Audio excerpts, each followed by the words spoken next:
তেহরানে অবস্থিত ইরানের অভ্যন্তরীণ নিরাপত্তা সদর দপ্তর ধ্বংস করার দাবি করেছে ইসরায়েল। এই হামলা এমন এক সময়ে ঘটল যখন ইরান ইসরায়েলের ভূখণ্ডে ক্ষেপণাস্ত্র নিক্ষেপ করেছে।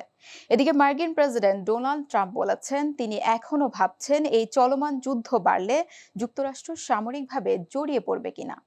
অন্যদিকে ইরানের সর্বোচ্চ নেতা আয়াতুল্লাহ আলী খামেনি সতর্ক করে বলেছেন ইরান কোনো চাপিয়ে দেওয়া যুদ্ধ মেনে নেবে না।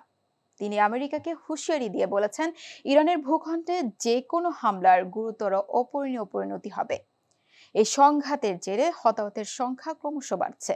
ইরানের ওপর ইসরায়েলের হামলার নিহতের সংখ্যা বেড়ে 240 জনেরও বেশি হয়েছে, যার মধ্যে 70 জন নারী ও শিশু। ইসরায়েলের ওপর হামলায় কমপক্ষে 24 জন নিহত হয়েছে।